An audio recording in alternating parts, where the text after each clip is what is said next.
Welcome back to What Grinds Our Gears. What was the last episode about? Something about Ray Rice. I don't know. Ray Rice? Okay. Well. Demons and Ray Rice. Ain't nobody used to give a damn. Yeah, I had to go and make a different plan. Yeah, guess who didn't get included? Even though you made me better, yo, I strictly do it for the fam. V is going to be sitting this one out this week. It's going to be me and Sally, and we're going to be talking about relatable TV shows. Yes. So, The Incredible Hulk. How did you relate to it?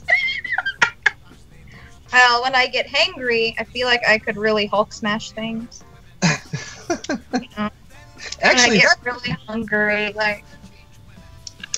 That is, you know, The Incredible Hulk, the original series now. I'm not talking about the current Hulk. Those are movies. So,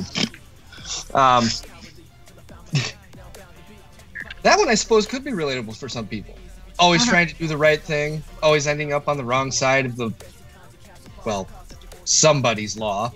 Whether it be actual law or parents' law or your friend's law.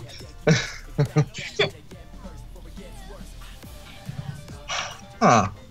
I really like how they're... Oh, he speaks.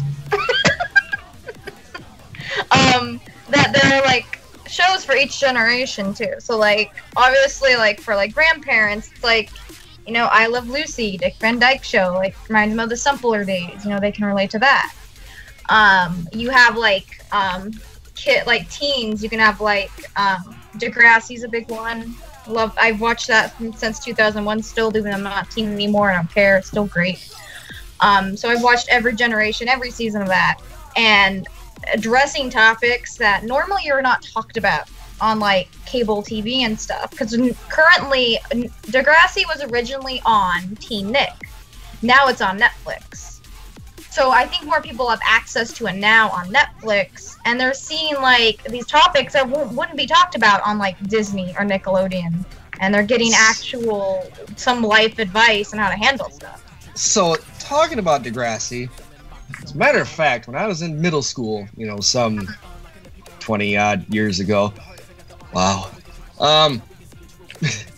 when we would have our oh god, what the hell did they call it, Jenny? The pod meetings or whatever in the morning announcements and all that. Oh yeah. We'd watch during the week, one day out of the week, we'd watch an episode of Degrassi. Oh, that's cool. The original Degrassi. Yeah. And I remember watching these episodes in class going, wow, and feeling really awkward and really kind of embarrassed. It wasn't until like later on, because I had another person come up to me and say the same thing that you just said. Degrassi is a great show, relatable to teens and all this other things. And I'm thinking about it, I'm like, God, when I remember watching it, it just made me feel awkward. Mm-hmm. You know? Because a lot of the things, they hit the hard-hitting things, like drugs, and pregnancy, teen pregnancy, and things like that. And a lot of us hadn't run into that yet. Little did we know, like a year later, we'd have our first pregnant teen in class with us. But regardless, I guess it wasn't until I got older, like out of high school older, and I see these other shows that are doing basically the same thing that Degrassi is, and I'm going, wow, that really does happen, and that really did happen, and holy crap. But you don't know that the first time you watch it as a teenager. You just feel awkward. Well, I think Degrassi is better compared to those shows, though, like other teen dramas, is that they actually cast teenagers as teenagers. They look their age. So I think that's more relatable than watching, like, I really want to watch Riverdale. Like, I think it looks great. But you have, like, a 25-year-old playing a 15-year-old. Like, that's not relatable because they don't look like that. So the one I really liked, besides Degrassi, and I really haven't watched Degrassi The Next Generation or anything like that. I should, because I've had 2 people now tell me that I should. But 13 Reasons Why. And the reason why I like that show, and I think it's more effective, is because it's real. I mean, it's not based on a true story, but I mean, they portray it as real. They swear, they cuss. These kids are you know, there's conniving kids and backstabbing friends and people starting a rumor based off of nothing and destroying someone's life, basically. But it doesn't actually destroy their life. It's just the drama of the whole thing makes that person feel like their life is falling apart, and the way they portrayed it on the show, I thought was really well done.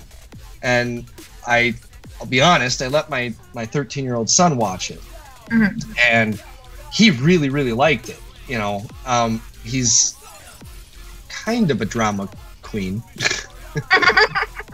Nice. So I think that's kind of why he enjoyed it. He could relate a lot to that drama-seeking drama type situation. Yeah.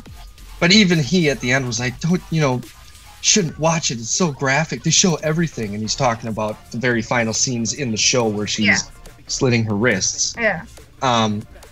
He felt uncomfortable. He felt bad. He felt, all these feelings and emotions, which is what they want you to feel. Yeah. That was the whole point. But I'm also here for him through that. I'm not going to say, well, don't tell me. I've already seen the show, so I know what happens. And I know it's not really graphic, but it's, they show you everything. I mean, and I like with TV shows like that showing that, like with Degrassi in particular, the two biggest episodes I think that shocked people were the school shooting episode where Jimmy got paralyzed, and then when I can't remember his name, but when the student hung himself in the greenhouse, and they showed Jimmy getting shot falling down. They showed everyone's reaction to that. And then they showed when they found the student hanging in the greenhouse and how that affected everybody, like seasons after, how that still affected everybody. And it was very well done. Right. And that I think that's the lasting impact of that show, is that it can continue on. Yeah. Like 13 Reasons Why is only one season. Yeah. And there's going to be a second season, but it can only go so far. It's not going to be around for generations and generations to continue watching. I think it's more of I think Degrassi is more of a fluid beast, one that can adapt to the times. Like when I was in school watching Degrassi, the biggest thing in that show was drug use and teen pregnancy at the time. Because at the time, we hadn't had the Columbine shooting yet. Yeah. We hadn't had any of that stuff happen yet. Yeah. So for that show to continue going and the state of society in America today is what is influencing what's going on those episodes, I think is perfect. It's a perfect beast, if you will. Yeah. As soon as something new happens, Degrassi has a new episode and a way to take it on. Yeah, the current season, where it's based for like teenagers nowadays, they actually talked about swatting. This one gal did a video for the Feminism Club. One group didn't like it. They swatted her house when she was live streaming. Oh, so yes. It was a bomb threat. And they actually showed online bullying and a swatting. And I've never seen that before. Like, I didn't even know what it was. I was like, what is this?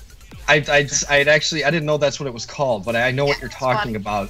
That is when somebody is a live streamer or broadcaster or YouTuber, and if you post something or do something that somebody doesn't like, or for no reason at all whatsoever, somebody across the country can contact the police in that person's town who is live streaming and send a threat of some sort, a threat so high that it actually sends in a SWAT team to bust down your door and arrest you live on your broadcast, which is ridiculous and insane. What was really interesting, though, was the gal who got swatted was actually the girlfriend of the boy who hung himself in a previous season, and her depression grew throughout the seasons up till that moment. Wow. And you just saw, it was incredible how they played that story out. I was just in awe. It was so good. And just so you know, for those of you out there who thought it's funny, that's not funny. That is not funny. That is not. I have 5 kids here, and if I say something that somebody doesn't like, and they decide to come on and do that to me,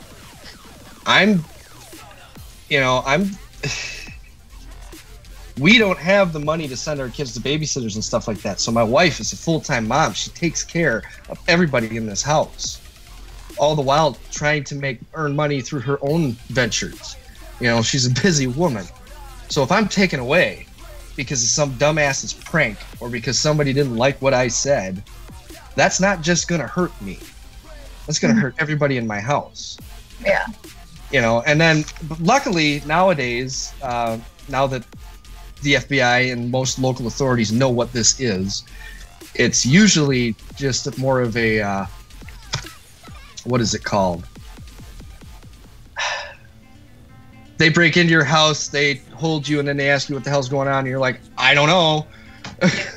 Right. And then they figure out that before too long that it's, okay, this is somebody else's doing.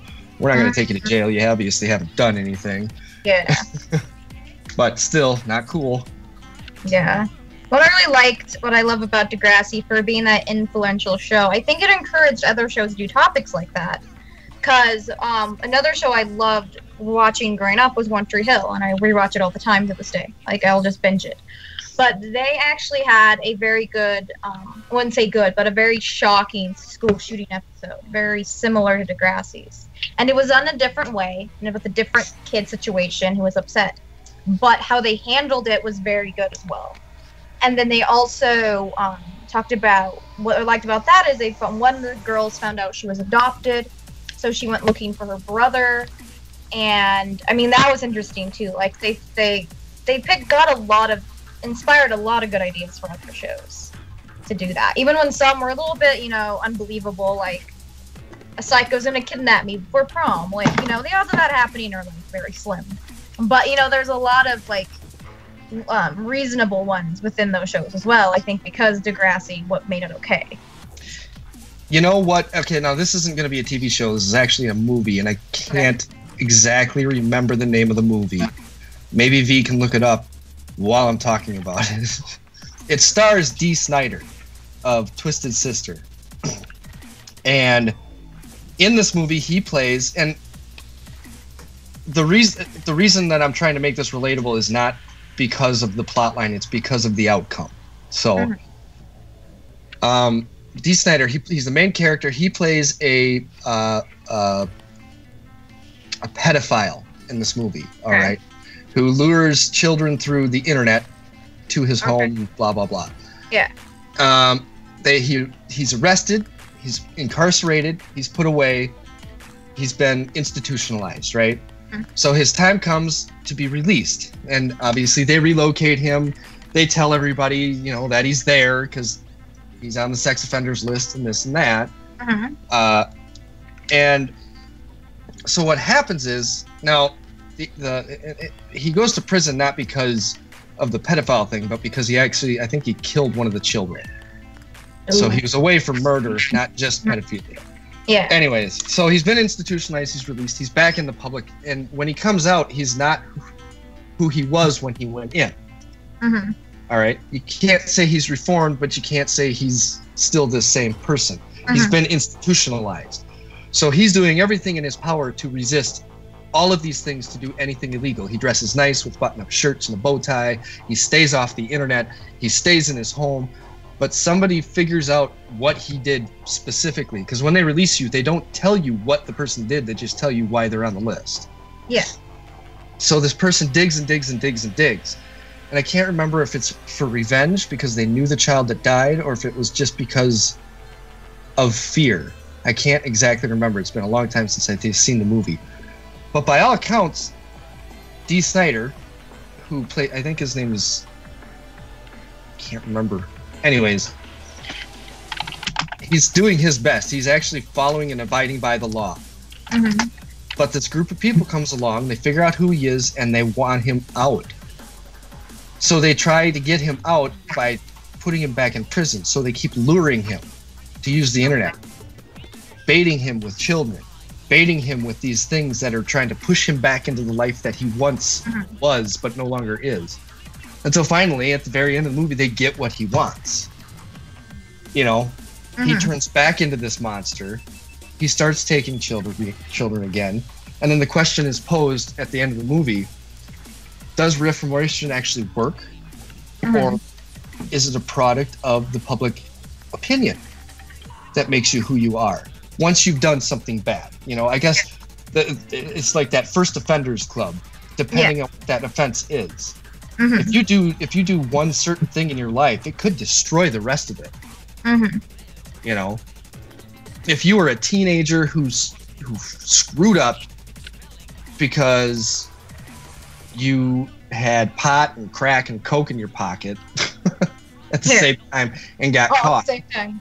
You know, and it's your first time, but that's what you're caught with. You know, any sort of felony drug that's in your pocket, you go away. Period. You get sent to jail. First time here in Wisconsin, they've actually loosened up the law, so they've decriminalized it to an extent. But it used to be if you got caught with any pot, it didn't matter how much, you went to prison or you went to jail for a minimum sentence.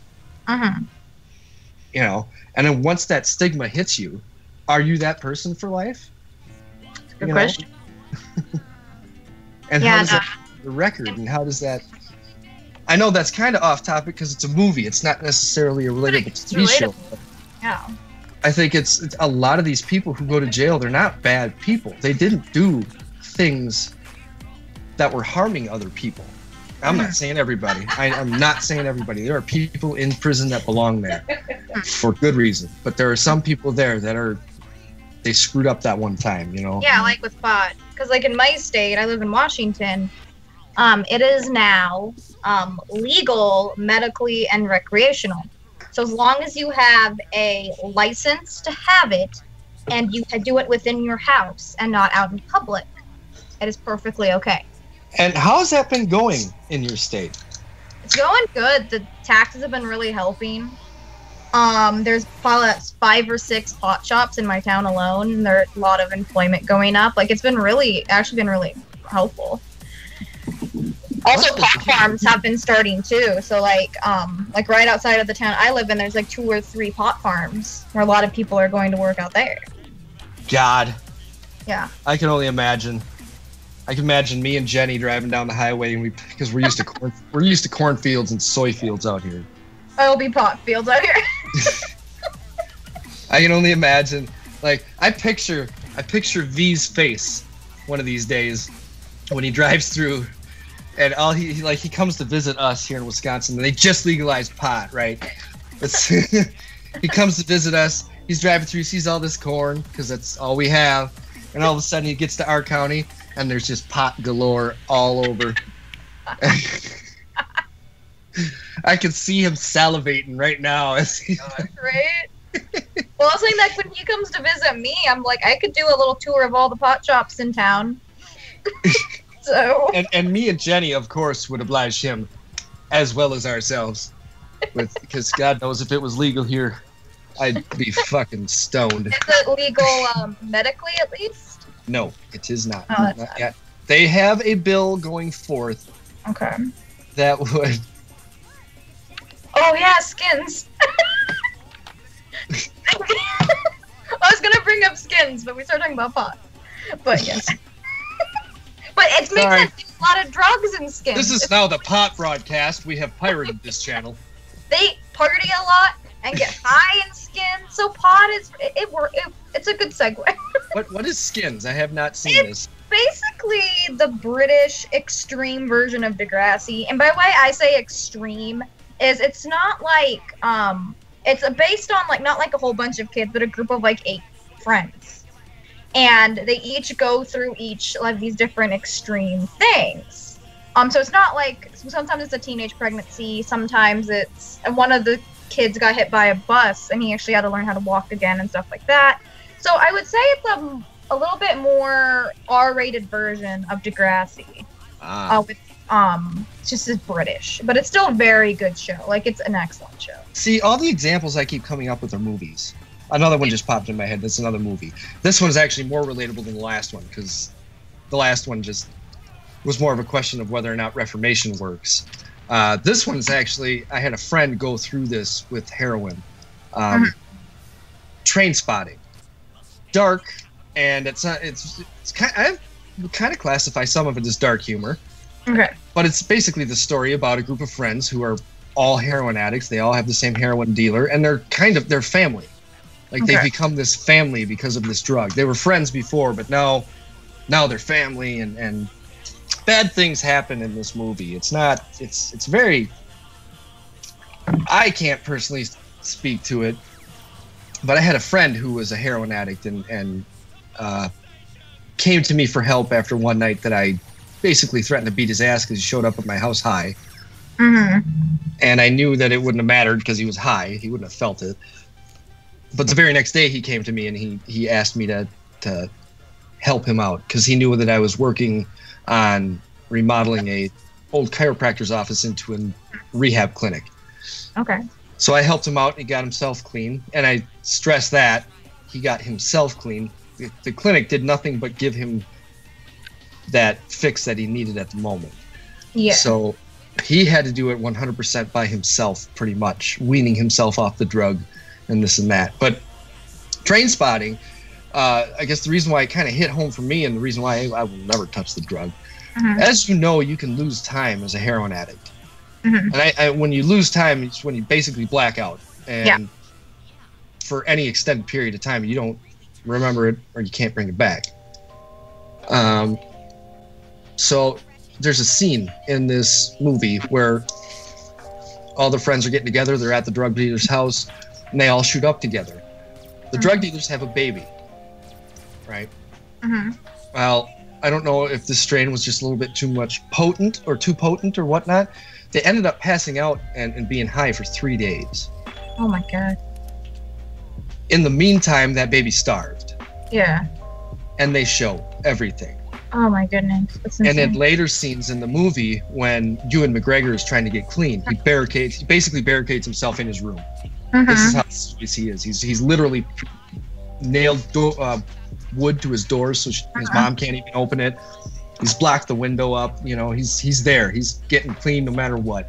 And as he's getting clean, he's seeing these visions of the dead baby crawling on the walls and screaming and crying, and it's just very intense. You know?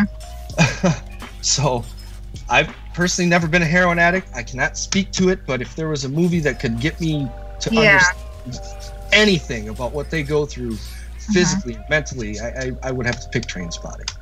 Yeah. At the moment. There is a Trainspotting 2. I have not seen it. I don't know anything about that. It just came out. So another movie. Yeah, well, no, that's a good example. You